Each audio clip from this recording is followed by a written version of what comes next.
Welcome to the debate. Um, Between 2021 and 2030, projections show that over 85% of the global workforce will have to completely transition jobs. Wow. Yeah, it's massive.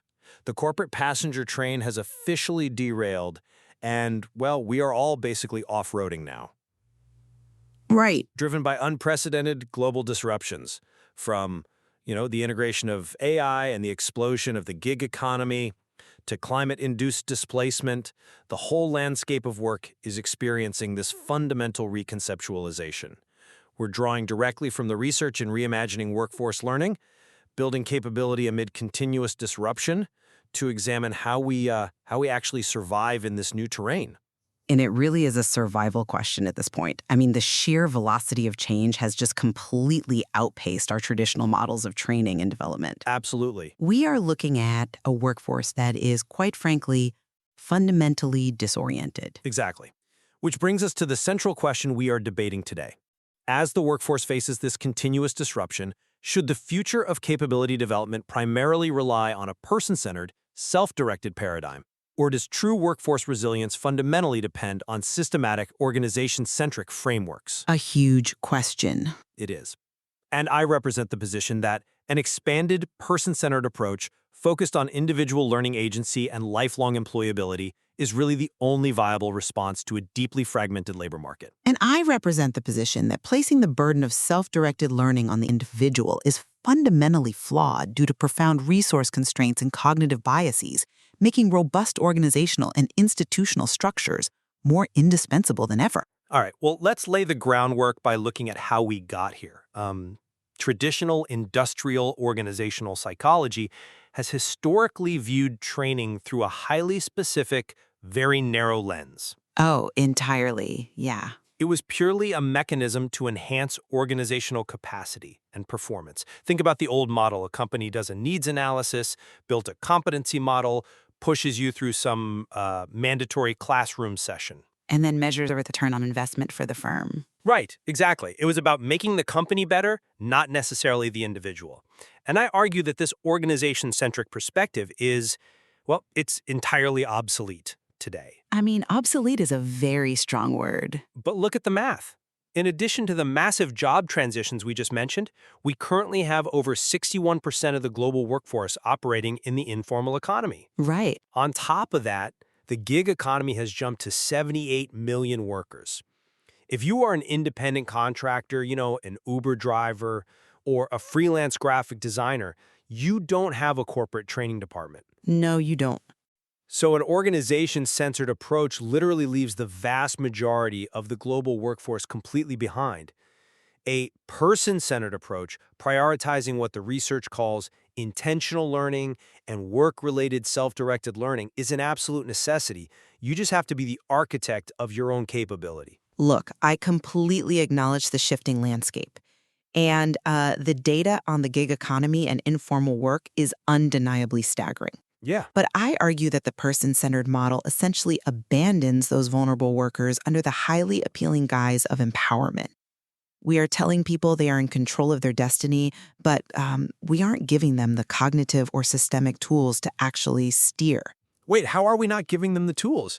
There is more information available right now than at any point in human history. Having information is not the same as having the capacity to process it. Fair point. I mean, self-directed learning requires a remarkably high degree of metacognitive and self-regulatory capacity. Let's just break down what that actually means on like a Tuesday night for a gig worker. You have to accurately identify your own microscopic skill gaps. Right. You have to select the exact right learning resources from just a sea of marketing noise. You have to schedule those activities amid multiple jobs or caregiving, and then objectively monitor your own comprehension. Okay, but Most individuals simply lack the resources, the time, and the labor market visibility to accurately assess their own needs. Without institutional frameworks, proper needs assessment, structured timeframes, and dedicated instructional design, shifting this burden to individuals is only going to widen the inequality gap. I see why you think that, but let me give you a different perspective. You're assuming that individuals are entirely isolated in this process, relying purely on their own intuition. Well, they often are. But before we talk about time and resources, let's address your point about self-assessment. Why do you believe individuals are inherently incapable of identifying their own skill gaps? I'm sorry, but I just don't buy that the average worker can accurately map their own future skill needs in a rapidly mutating economy. Let me tell you why mechanically. The source material explicitly notes systematic self-assessment biases, specifically pointing to the Dunning-Kruger effect when it comes to novel domains. The psychological bias where we overestimate our competence because we just don't know what we don't know. Precisely. But let's ground that in reality. Imagine you're a mid-level logistics manager whose job is, slowly being eaten by predictive AI. Okay. You are essentially being asked to evaluate your capability for a completely new, emerging role in data analytics. But because that domain is entirely novel to you, you lack the very expertise required to judge how much you are missing. You don't even know the vocabulary to search for the right course. Right, it's a blind spot. Exactly. Expecting an individual to decode opaque labor markets, parse through complex micro-credentialing systems, and accurately self-diagnose their gaps is just wildly inefficient. Traditional organizational work analysis works because organizations have the macroeconomic visibility that an individual job seeker simply does not have. Okay, you are right that an isolated individual cannot perfectly predict macroeconomic skill shifts just by guessing. Thank you. But they don't have to do it in a vacuum anymore. We have highly sophisticated tools bridging this gap that don't require an employer. Take the Occupational Information Network, ONET, and regional skillshed analyses. But how does a database solve the metacognitive gap? Because it provides the structural intelligence the individual needs to make their own choices. OneNet isn't just a list of jobs, it's a massive, publicly accessible database that breaks down thousands of occupations into granular tasks, required knowledge areas, and specific skills. Sure. And a skill shed analysis takes that data and maps it geographically. It shows exactly how skills from a declining industry transfer to a growing one. The text actually gives a highly practical example from Columbus, Ohio. Right, I remember that. Yeah, the region ran a skills shed analysis and revealed that a computer operator, a role that was rapidly declining, could transition to a web developer relatively easily. Why? Because the analysis showed a massive underlying skill overlap. Basic command line logic, system architecture familiarity, and keyboarding. Okay. However, a sewing machine operator trying to become a web developer would require an entirely different, far more extensive reskilling pathway. Which makes perfect sense on paper. Right, but the point is, the individual doesn't have to guess. Navigating the modern labor market is like driving with a GPS. The organizational tools, the databases, the labor market analytics, they provide the map. Okay, I see where you're going. But the individual must sit in the driver's seat and steer. You cannot outsource the metacognition required to drive the car. An organization can show you the route, but they can't learn it for you. Okay, well, let's run with that GPS analogy for a second. Let's look at who actually has access to this GPS and who has the resources to put gas in the car to drive it. Go ahead. Because my immediate pushback is about the systemic digital divide that the person-centered model conveniently ignores. The text points out that 1/3 of the global population lacks basic internet access. That's true. And let's not just talk about the developing world. Let's look at wealthy nations. In the U.S., approximately 4% of workers are classified as the working poor. These are people working more than 27 weeks annually but living below the poverty threshold. So you are arguing that self-directed learning is a privilege of the middle and upper classes? I am arguing it demands resources they literally do not possess.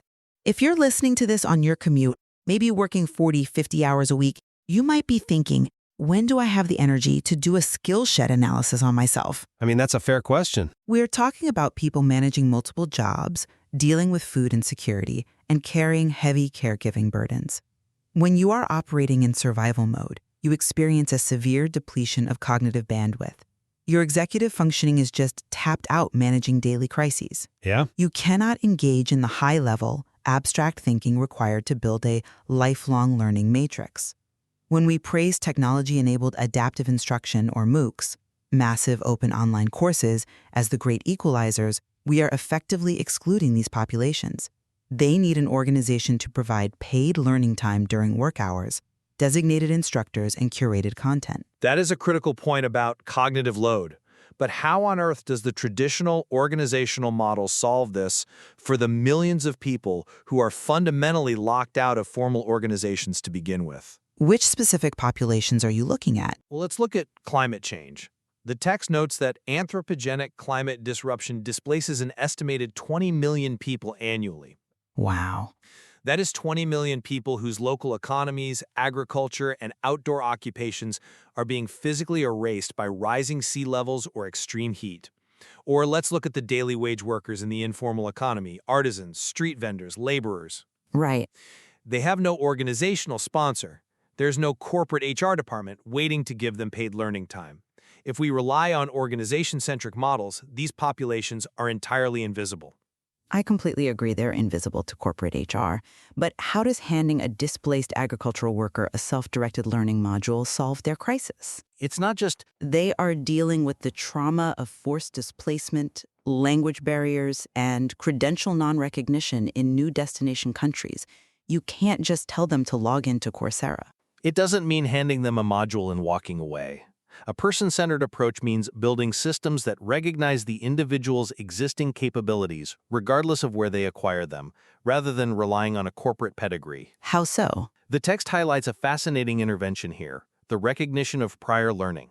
In India, they successfully implemented practical assessment systems to formally credential skills that informal economy workers acquired outside of any educational institution. Okay, but how does that actually work mechanically on the ground? Think about a construction mason or a traditional weaver who learned their trade intergenerationally from their parents, never setting foot in a formal training program.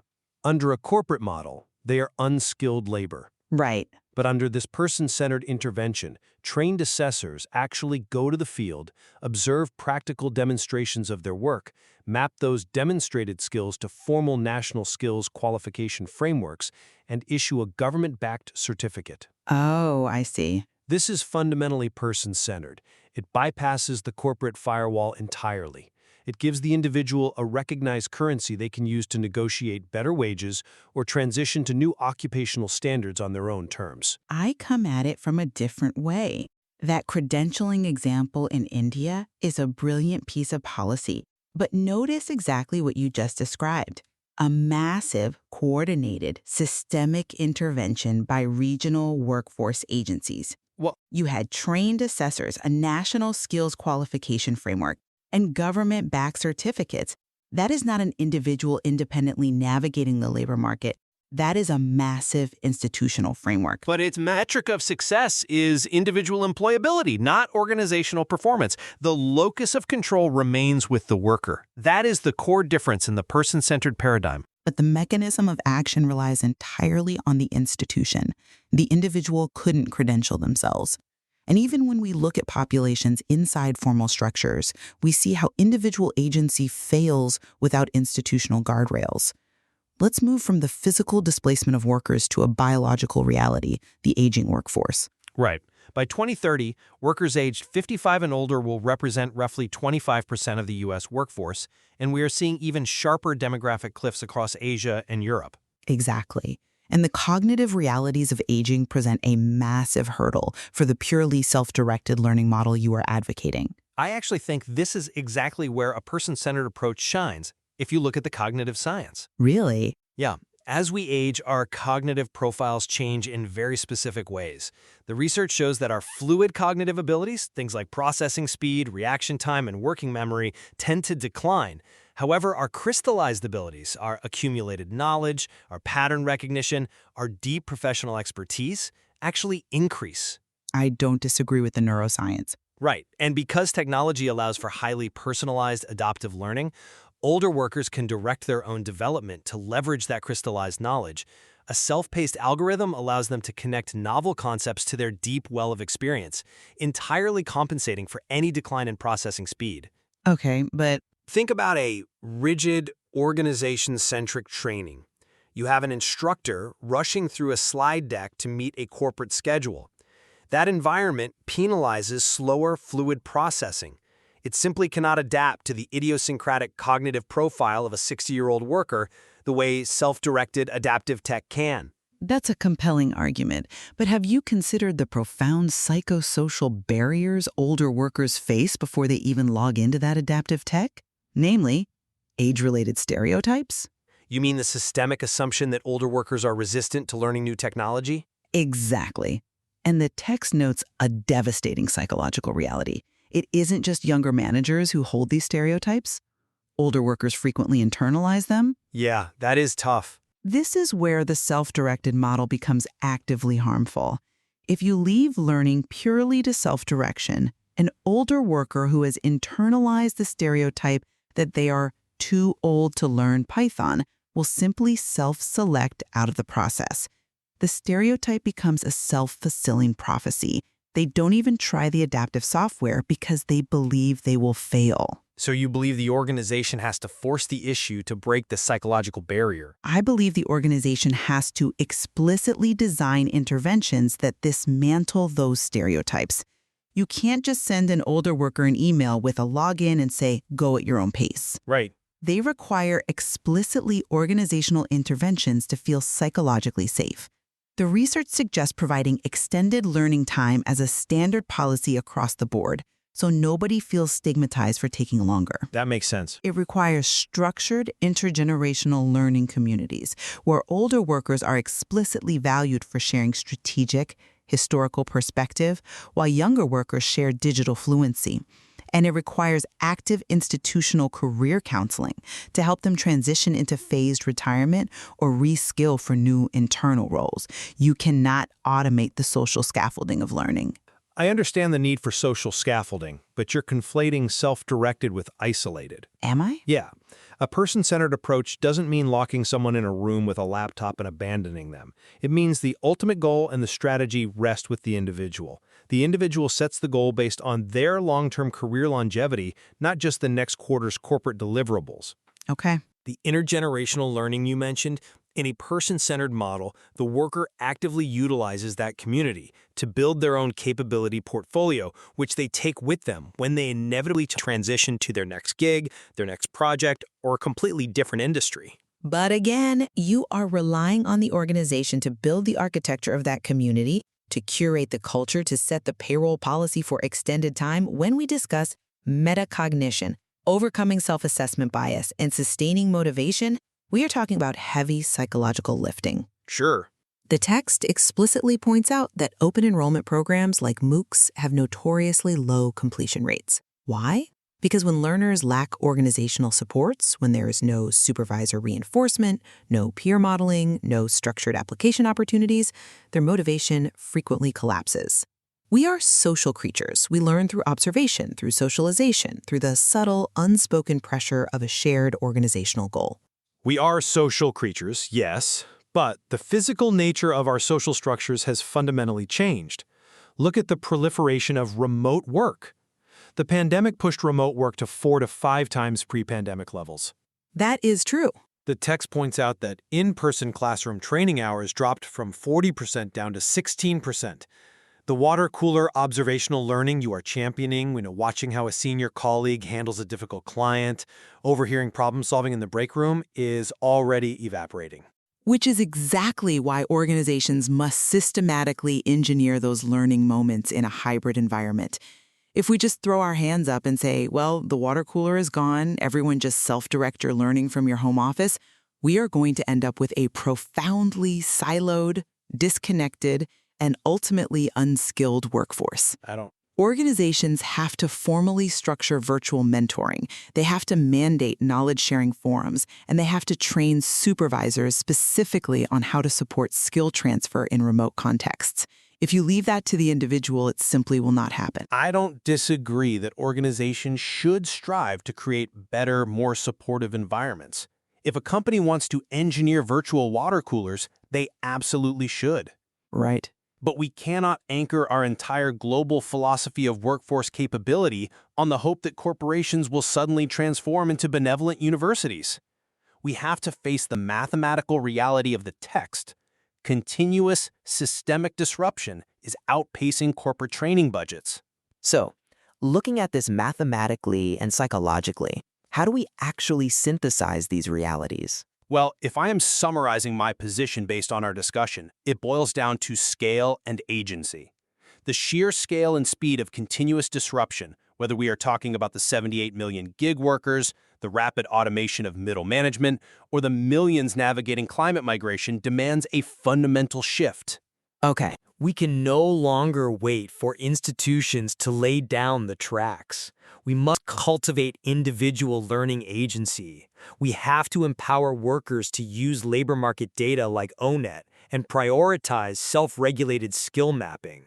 The survival of the modern worker depends on their ability to own and drive their own employability, regardless of who is signing their paycheck this month. And my summary is that while individuals absolutely must remain adaptable, we cannot romanticize self-direction while ignoring human psychology and economic reality. Right. The profound complexities of metacognition, our innate cognitive biases like the Dunning-Kruger effect, and deep resource inequities mean that leaving workers to their own devices is practically a dereliction of duty. Robust, systematically designed organizational and institutional frameworks, whether that's a corporate mentorship program or a national credentialing board, are the only safeguard we have against a severely polarized, unequal workforce where only the highly resourced survive. And yet, through all of this friction, I think we both find ourselves converging on a critical insight from the source material. The traditional boundary between organizational training on one side and individual development on the other is a false dichotomy. I absolutely agree with that. It cannot be either or. The landscape is too complex. It must be a shared responsibility. We need a highly sophisticated integration where institutional infrastructure exists specifically to elevate and support individual agency, rather than just driving corporate metrics. Exactly. The text frames it almost as an ethical imperative. We aren't just trying to figure out how to train workers for tomorrow's software update.